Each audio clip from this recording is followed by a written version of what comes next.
बहुत दिन पहले एक छोटे से गांव में सरस्वती पूजा का आयोजन हुआ था। गांव में ये पूजा 3 दिनों तक चलती थी। मंडप सजते, ढोल बजते, बच्चे पतंग उड़ाते और नौजवान दिल इधर उधर ताकते। तीसरे दिन का माहौल सबसे खास होता, विसर्जन का दिन। पूरा गांव मिलकर मां सरस्वती की प्रतिमा को गाजे बाजे के साथ गांव की गलियों से निकालता और नदी तक ले जाता। इसी जुलूस के बीच रात के अंधेरे और मध्यम रोशनी के साये में एक सुंदर लड़की ने एक लड़के का हाथ पकड़कर उसे चुपचाप अपने घर खींच लिया। घर के अंदर मिट्टी की दीवारें, एक टिमटिमाता दिया और सन्नाटा था। लड़का थोड़ा घबराया, लेकिन लड़की की आंखों में हिचकियां और आंसू थे। वो बोली, मैं रोज तुम्हें देखती हूँ और हर बार लगता है तुम मेरे अपने हो। आज हिम्मत करके कह रही हूँ, मैं तुमसे प्यार करती हूँ। लड़का कुछ पल खामोश रहा, फिर मुस्कुराया। मैं भी करता हूँ तुमसे प्यार, बस तेरे कहने की देरी थी। माहौल गहरा था, भावनाएं तेज, लेकिन लड़का थोड़ी दूर हट गया। मैं तुमसे छुपकर नहीं मिलूंगा। अगर ये रिश्ता सच्चा है तो पहले अपने माँ बाप से कहो।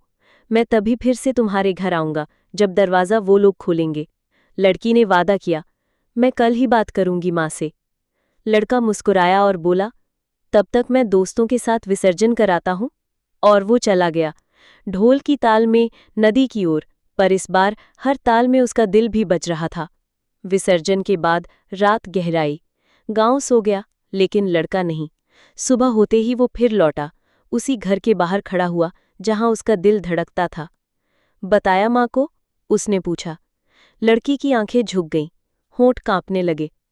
नहीं बता पाई, डरती हूँ वो समझेंगी या नहीं। बाबा तो गुस्से में कुछ भी कर सकते हैं।